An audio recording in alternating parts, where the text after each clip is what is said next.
اللہ پاک فرما رہے ہیں میرے بندو اگر 7 زمین اور اگر زمین میں جتنے درخت ہیں اس کے قلم بن جائیں، 7 سمندروں کی سیاہی بن جائے، اور تم اپنے رب اور تم 7 آسمان 7 زمینوں میں جتنی مخلوق ہے سب کو جمع کرو، اولین و آخرین کو جمع کرو، جنات کو فرشتوں کو جمع کرو، اب تم سب مل کر تم اپنے رب کی باتوں کو لکھنا شروع کرو، تو اللہ فرما رہے ہیں تمہارے قلم ٹوٹ کے ختم ہو جائیں گے، پانی سمندروں کا پانی سوکھ کے ختم ہو جائے گا، رک جاؤ، اتنے ہی درخت ابھی اور دیں گے، اتنے ہی سمندروں کو پانی سے پھر بھریں گے، پھر یہ سوکھ جائیں گے، پھر قلم ٹوٹ جائیں گے، تمہارے رب کی باتیں ختم نہیں ہوں گی۔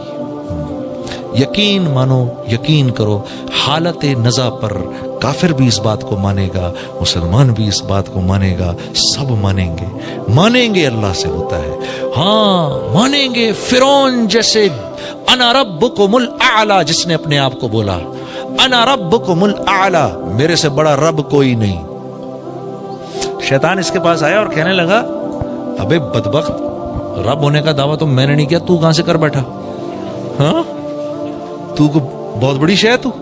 کہتا ہے ہاں کر تو گیا، اب کیا کروں، رہنے دوں؟ کہا نہیں ایسا بھی نہ کر، ہاں کہیں بچی نہ جائے تو، ایسا بھی نہ کر، اب تو کر لیا نہیں تو ذلیل ہوگا۔ تو کہنے لگا کیا میرے سے بڑا بھی کوئی بدبخت ہے؟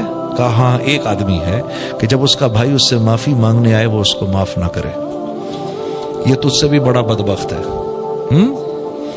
تو فرعون جیسے جابر نے بھی جب آسمان سے فرشتوں کو اترتے دیکھا اس کی جان لینے کے لیے تو کیا بولا؟ آمنت برب موسیٰ و ہارون، میں موسیٰ اور ہارون کے رب پر ایمان لاتا ہوں۔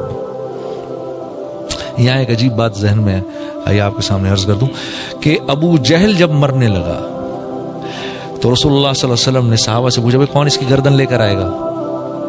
تو عبداللہ بن مسعود کھڑے ہو گئے، یا رسول اللہ میں جاتا ہوں۔ تو جب گئے ادھر جا کر دیکھا تو نیچے پڑا ہوا تھا، تو عبداللہ بن مسعود سے نے اپنا جو پیر ہے نا اس کی گردن پہ یہاں رکھا، یہاں رکھ کے دبایا، تو حضرت عبداللہ بن مسعود سے کہنے لگا ابے او بکریاں چرانے والے، بڑی اونچی جگہ پیر رکھ رہا ہے تو عبداللہ بن مسعود نے کہا تجھے تیری اکڑ ابھی بھی نہیں گئی، یعنی تو جا رہا ہے دنیا سے تیری اکڑ نہیں گئی ابھی تک؟ کہا محمد صلی اللہ علیہ وسلم کو بتا دینا، پہلے یہ بتاؤ جنگ کون جیتا؟ کہتا ہے پوچھتا ہے پہلے یہ بتاؤ جنگ کون جیتا؟ کہا جنگ اللہ رب العزت نے اپنے رسول اور اس کے حامیوں کو فتح عطا فرمائی اور تیرے جیسے اپنے دشمنوں کو ذلیل کیا۔ تو آگے سے کیا کہتا ہے؟ کہتا ہے جاؤ جا کر محمد کو بتا دو صلی اللہ علیہ وسلم، جاؤ جا کر ان کو بتا دو جتنی نفرت میں ان سے پہلے کرتا تھا اس وقت اس سے بھی زیادہ نفرت کر رہا ہوں، مانا نہیں ہوں میں ابھی بھی، اور ہاں جب میری گردن کاٹو تو تھوڑی نیچے سے کاٹنا تاکہ پتہ چلے کسی سردار کی گردن تھی، اکڑ دیکھو کتنی۔ تو آپ فرمایا کرتے تھے میرا فرعون موسیٰ کے فرعون سے بھی زیادہ سخت تھا۔ اللہ معاف کرے، یہ تکبر اتنی خطرناک چیز ہے۔ میرا فرعون موسیٰ کے فرعون سے، موسیٰ کے فرعون نے تو جب فرشتوں کو اترتے دیکھا تو فوراً کہہ دیا آمنت برب موسیٰ و ہارون، اور یہ میرا فرعون دیکھو آخر وقت میں بھی یہ کہہ رہا ہے۔ تو میرے دوستو حالت نزا پر تو سب مانیں گے اللہ کو، حالت نزا پر سب مان جائیں گے، ہاں قیامت کے دن کھڑے ہوں گے اللہ کے سامنے، ربنا ابصرنا وسمعنا فرجعنا نعمل صالحا انا موقنون، یا اللہ دیکھ لیا، سن لیا، سمجھ لیا، ایک چانس اور دے دے واپسی کا، اور کوئی چانس نہیں ہے۔ تو یہ اللہ والے آج ہمیں کہتے ہیں اس بات کو پہلے مان لو۔ دیکھو دعوت دو گے تو یقین بدلے گا، یقین بدلے گا تو زندگی میں اعمال آئیں گے، جسم سے اعمال نکلیں گے، اور جب اعمال نکلیں گے تو پھر اللہ کی مدد اترے گی۔ ہاں دیکھو آپ سب لوگ خدا کے لیے نوجوان کتنے بیٹھے ہیں، ہائے ہائے اپنی زندگیوں کی قیمت لگاؤ میرے دوستوں، بے قیمت نہیں اٹھو یہاں سے۔ ہاں ہماری جس مقصد کے لیے اللہ نے بھیجا ہے اس مقصد کو سمجھنے کی کوشش کرو۔ ہم سب کے سب سارے کے سارے عالم کے ذمہ دار ہیں، اس امت کے ایک ایک نوجوان کے اندر، ایک ایک انسان کے اندر ایک نبی کا کام کرنے کی صلاحیت ہے. ہاں، ایک نبی کا کام کرنے کی صلاحیت ایک نوجوان کے اندر ہے. صلاحیت موجود ہے، پھر اللہ کام کیسے لے وہ اللہ پر موقوف ہے، لیکن صلاحیت موجود ہے. میں نے آپ کے سامنے شروع میں عرض کیا تھا. ہاں، عورت کو دیکھو، عورت کیسے، میں نے کہا تھا نا گھر چلاتی ہے. عورت کو دیکھو، واہ واہ سبحان اللہ. وہ ایک آدمی آیا، یا رسول اللہ 3 دن سے بھوکا ہوں. آپ نے فرمایا اچھا.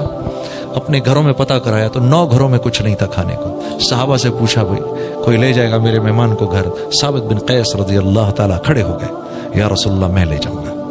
میں لے جاؤں گا کیا مطلب؟ آپ لے تو جائیں گے، گھر کس کے ہاتھ میں؟ بیوی کے ہاتھ میں. بیوی کو پتہ ہے کھانا ہے نہیں ہے کیا وہ سب.